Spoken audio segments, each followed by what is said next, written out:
Welcome to Signal Chain Stories, the podcast for musicians, artists, and creatives.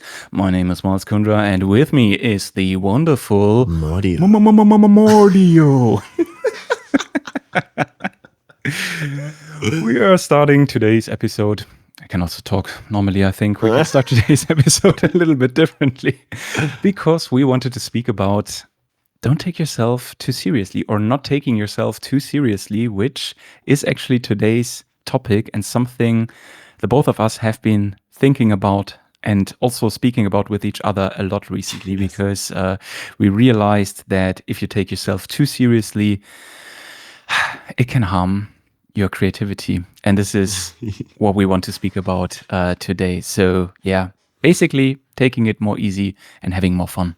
Yeah, I mean, it starts all with, right, the career point comes at some point with the art, into your art, like, learn a little bit how to release stuff right. And then you actually get some marketing advices into your creative thinking, and it makes it all up together somehow. And I feel like some people lose themselves there quite fast. And then you're just into your analytics, what is most of the time like the number game. You said it before also, right? It's this you getting lost into the numbers, and you measure that as success, and not someone who have actually like a Bandcamp where you can scroll for like an hour and you just see so much creativity. Yeah, that's right.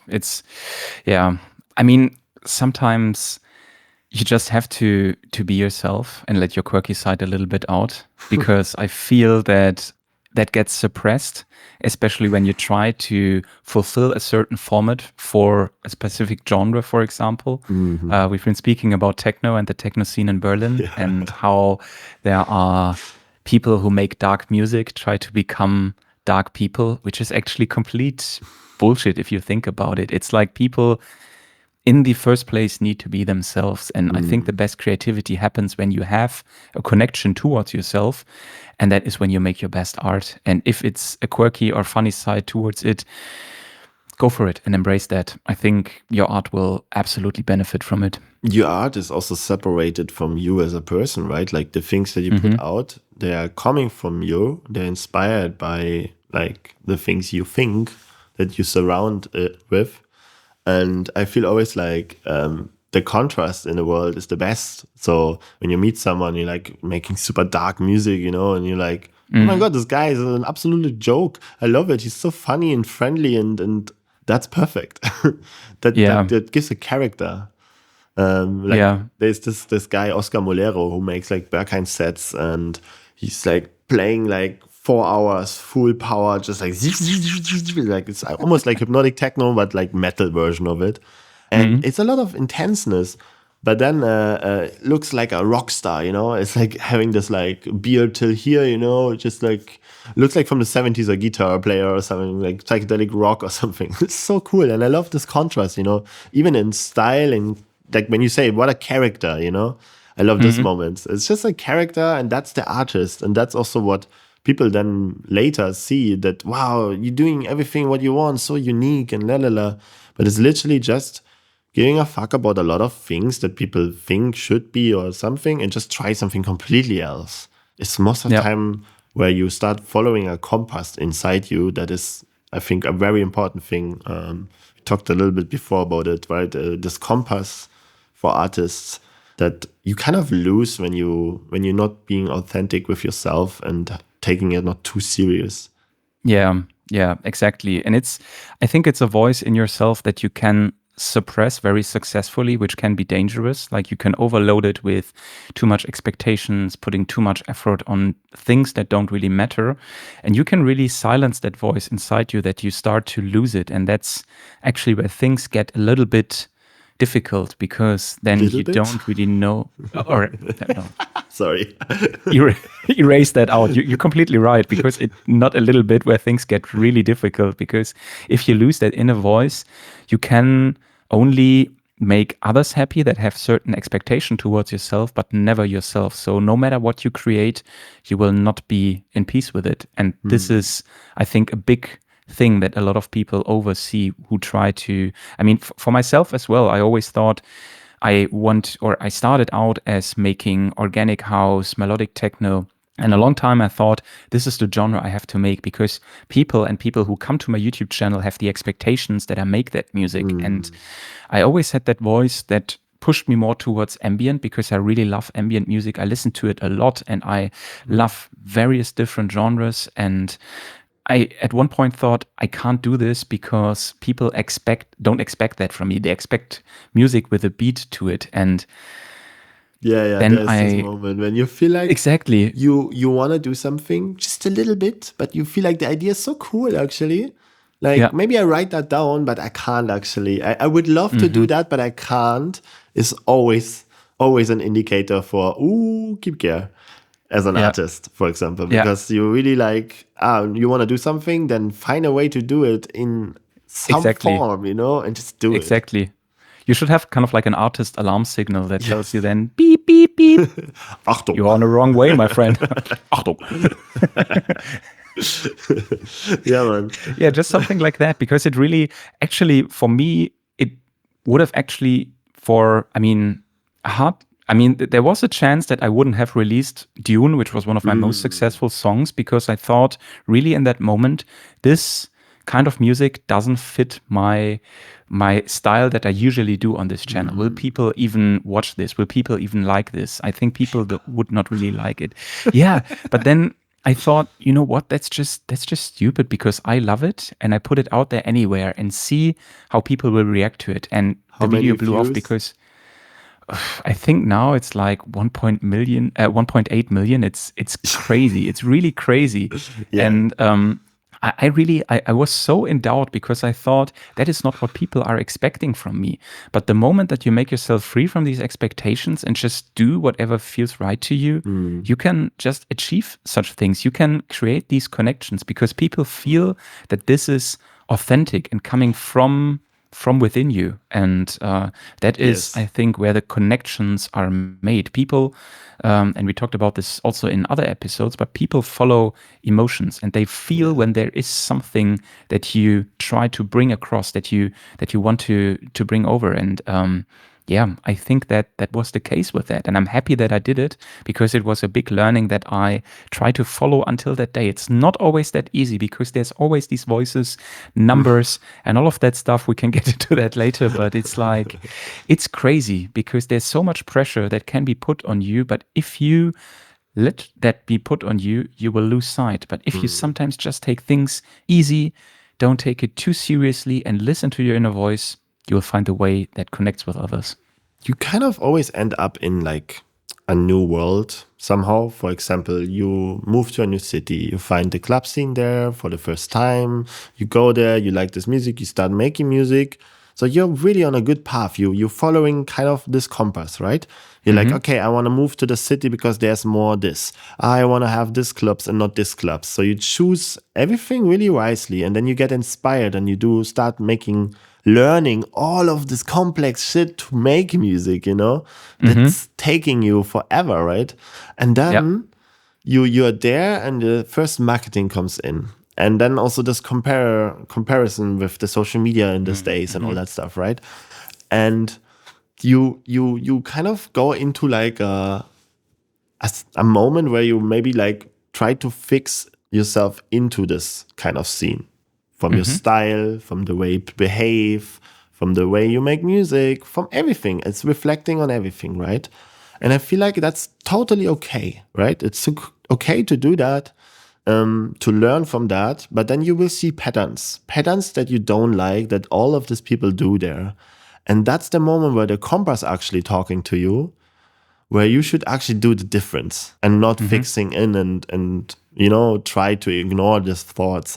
No, feel like, for me, example, Berghain, amazing techno club here in Berlin. I really love it. And they do stuff on the door to have inside a different vibe. Makes sense somehow. But also all around this is this like dark techno vibe. And a lot of people misunderstand this here and think they have to be dark and mysterious and not friendly anymore.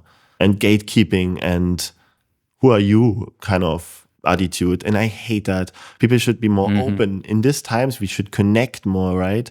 And share our skills. And like, I mean, it's the full philosophy how I live, right? But and I don't want to go too deep in it now, but it comes from this, you know, like where you see the pattern again, what you don't like in music you did in the past, you know, you say, I like techno, for example, but I don't like this techno. I want that they're mixing this and this more, but there's not so much.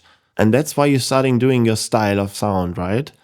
When you feel that there's a lot of people doing this now and you kind of feel like you want to change from that away, but now you have a following in there. So you have this kind of, it's like people that don't want to deinstall Instagram or delete it because they say, no, all the people there. But the people that want you come back and you will lose the noise. But for example, there it's the same, right? You just go there. Yeah, what I like to add to that is actually that the noise that you just mentioned, I could really feel that when I had with my YouTube stuff and everything. You have this YouTube Studio app and it gives you all these numbers, which is great to grow your channel and to be successful. But I think you also have to be really careful because the same as with social media, it has some sort of addiction to it. And you like to look at the numbers and like to see everything in green and growing. But the moment that something is not going that well is when it started to really pull myself down and I felt, oh my God, this is just so much pressure now because the last video didn't perform. So I got into a very bad habit of getting into some weird overwork mode, which is not healthy at all. And that was really the moment when I realized, okay, I need to block this app for certain times. And especially when I want to be creative, I can't kind of like get involved with all these numbers and all this stuff anymore because I don't need that. That doesn't fit my vibe there. I need to be connected to the real me in order to make the stuff that really matters, that I click with. And it was at that times when I realized all these checking YouTube streaming counts and also music streaming and stuff that can be really harmful to your creativity and just really pull you down. Not only comparing yourself to others, but also comparing yourself always to you. And then when things are not going as expected, that can really pull you down. But in the end, it's about keep the creativity ongoing, right? So you keep creating and then you surpass that. And it matters more on what you make and how you make it and not so much about the numbers anymore. Because at first you make it for yourself and then you get better at the process and then you put it out there. Yeah, and it's also just a short dopamine that you get when you have like good numbers for one video or one track or whatever, right? And then it's like algorithm based, not so good on the next time, and you think you did not so good work, so you're destroying your belief in what you're doing. But if you like kind of believe in your concept, for example, you're a really good concept person and you love this concept so much that you make around this album, for example, and then people say something like this makes absolutely no sense or whatever, but you believe as an artist in that concept, you can just say, okay, that's for you. I love it. And I put it out and there's no expectations to like refill, right? Like, how you say, fulfill. Refill. Yeah. Refill. So because you just do it for yourself first. Yeah. You mentioned in our talk before, this one artist, who was it again? Jean-Michel Basquiat? Yes, from this documentation. Yeah, I mean, he's a master at that. He really, what I love about him, and I'm recently a little bit obsessed with him, I read a lot about him, watch documentaries, and he really just creates for himself in the first place, and all of his art is kind of like a reflection of how he sees the world in that moment, which I find super interesting. So for example, I've seen some kind of like excerpts about one of his art sessions, and what he likes to do is he has his canvas in front of him, but then he also has the TV turned on, then there's a magazine lying, and then there's music playing all at the same time, and it's these influences in the moment coming towards him, and he just takes snippets out of that and involves it into his art, into the things that he feels about them. Some things, some words on television, some phrases that strike kind of like his attention, he just grabs them and puts them on the canvas, and this way really fast puts together this collage of a world that he's currently experiencing. Yeah. And this is a concept I find super interesting and I mean highly inspiring because it's such a direct connection to the things that surround you and that inspire you and that you fuel into art in a very quick and direct way, which I think is really genius. Yeah, it's like the anti-pill for overthinking, because you have no time to think. You're just getting, and then you put it there. Like the TV screams, the new world order, and you just put the new world order on your huge image, and you're just like, that's it. And I call it the new world order, I guess. So, you know, I have this, this with techno, there was like this long time where I was decentralized myself a little bit from all of this artist being. Is kind of like just I translate just where like with the ambient project I'm more like it comes from inside now, and I learned something from the last albums that I did, because with techno I have this like I hit my head against the keyboard and that's the track name, you know, like I don't want to have too much thing. It's all random trigger based kind of from the world, from the outside world, like in this example. But with the ambient, I have this recording. I found a way to translate emotions that I couldn't. I feel like it was too cheesy, and I took myself too serious in this time. It was too cheesy to talk about the emotions like this or putting it into kind of music. But I found a way for me that was working in a way that like I have these moments where I'm on campfire on a lake with some friends, and I just go away and say, but we.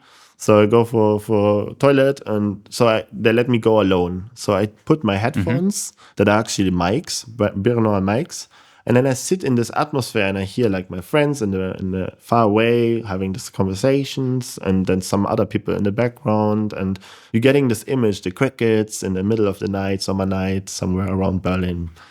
And there's already a feeling, right? When I just give you this image by my words, but if I give you the perfect stereo image of literally that moment in audio, you're there. And with this, you feel something. And I found a way to just sample the world or writing things, or, you know, like just without taking it too serious, and just like a joke, like, lol, I was feeling something when this person in the bus randomly said this one sentence right now. Let me write that down for later. Whatever, right? That's the compass you follow. You give samples to yourself, a nice sample library of life. And then every time you want to create art, what is like a huge commitment, and you're maybe not feeling like you can put the full blank page now and make something. But if you go to these moments and just grab some of your sample libraries, you know, of life moments, you just have all of this, and instantly you have a template for really something that you feel, because you're back there of the feelings of that moment. You hear it, and it translates you back to the moment that you actually lived through. Yeah, and it also mirrors the world we live in, life, like things that happen. In the trap scene, they have this like the iPhone sounds, for example, and it just mirrors this world, you know, and it's not like from the past, just old samples, you know. They show what we are living right now in. That's a real connection. That's a connection, and that's a feeling that people also reflect with, I think. So that's really important to find, I think, a way to listen to your compass. And one trick that really easy works for me is like find a way to translate emotions into whatever you need. In my form, I need audio because I work with audio, right? So for me, it was like find a way to capture moments when I feel something. You know, when the moment when you put your smartphone out and you want to make a picture of this beautiful sunset because you just think about your girlfriend or whatever. Yeah. That's the moment where you create art normally, but then people just have the phone and it's in the iCloud. Wonderful. I put it in all kinds of forms and then make something with it. That's the difference with us artists, right? We sit down and we have our little library of samples and we're like, okay, I want to make something out of this. And I think that's the holy moment. And we lose that sometimes because of all these numbers and comparison and taking yourself way too serious, being part of a scene, you know, and not really connect to the people, more like, yeah, I'm very high rank on the scene. It's like, like what? I buy all the tracks on Bandcamp. I'm the sickest collector. Everyone knows me. I don't know you because we never talked, you know, for example. Yeah. Like, I like there's no real connection. People like actually just have our chat, you know, and like to connect. I have this like Discord channel where we have this moments where there's just like this voice chats where people jump in. And sometimes I just jump in and then we all just connect and talk a little bit. I love that. Around the globe, people around the globe. That's awesome. That's for me connection with the music industry, and not like, look at me, I have 22,000 followers. Who cares? Yeah.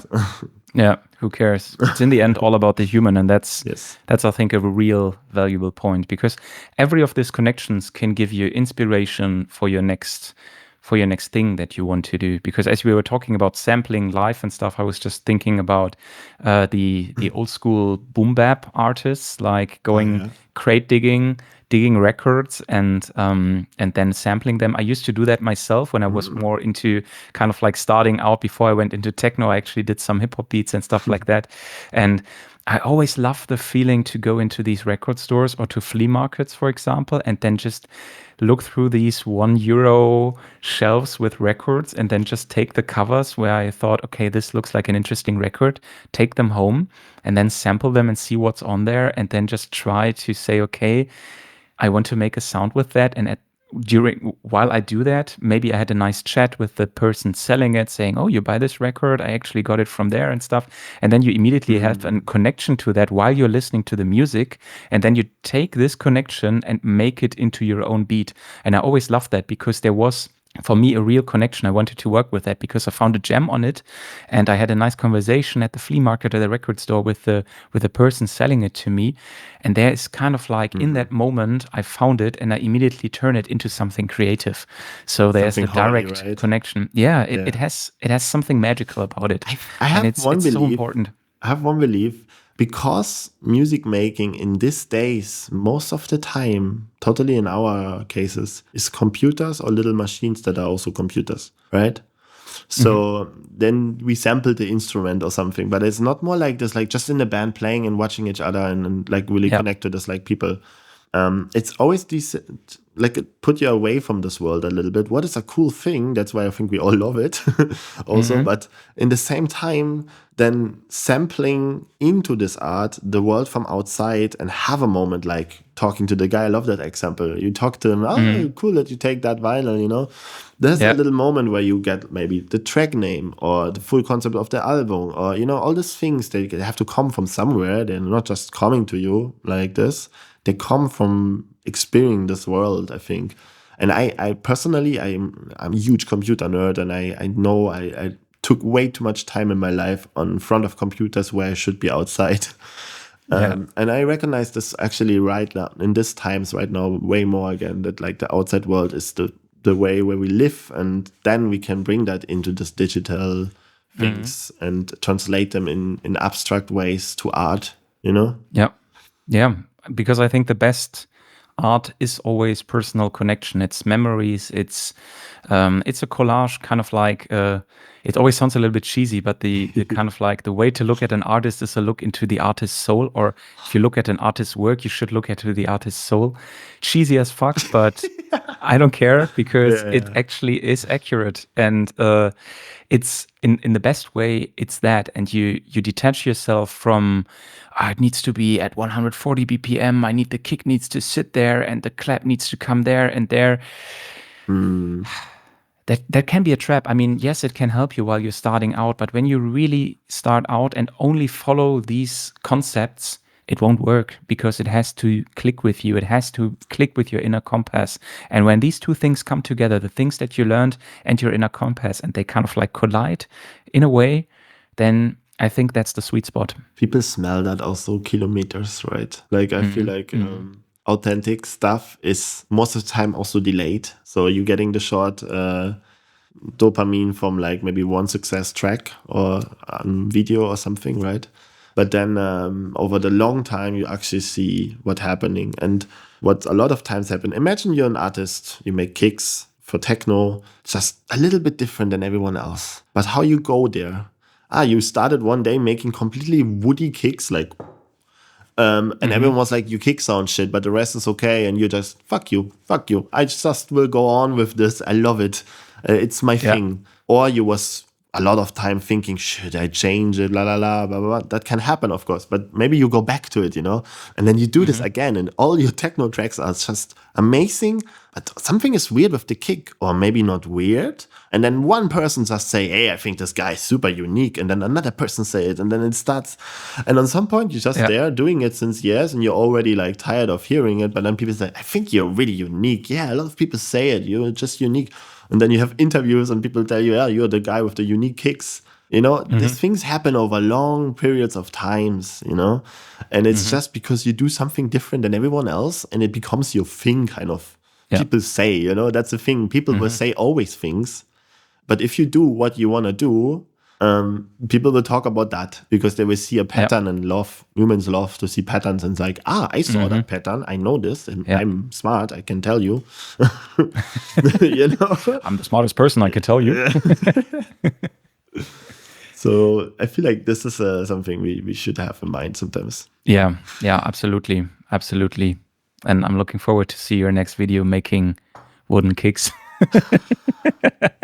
The wooden kick challenge accepted. I give you last time one, only drums. Okay. I will make just sounds around my table or just can be wood. Perfect. Or you make the rules. You make the rules. Okay, I want random triggers. Okay, random triggers. Okay, you can, let's say. Give me one limitation. The limitation is you can collect 10 samples just from your table somehow, and then you can make with these sounds whatever. Just like no genre.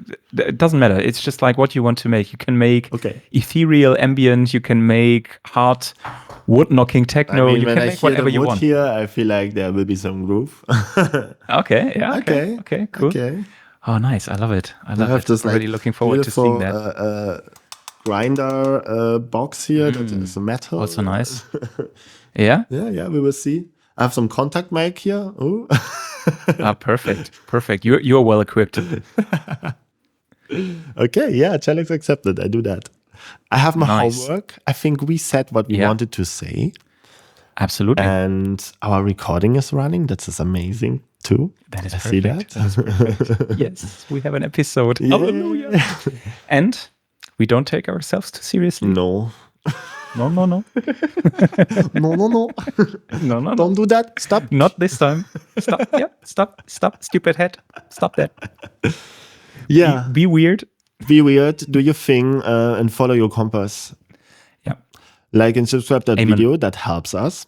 Let us know in the comments if you have some cool workflows to finding your compass. I think that everyone is unique and have their own idea for that. Also tell us if you struggle to find that. Maybe some people will give you feedback because they found it already, and that's a community, right? We help each other. And then say something nice in the comments, and see you soon next week. No, 2 weeks. See you soon. 2 weeks. Bye-bye. Bye-bye.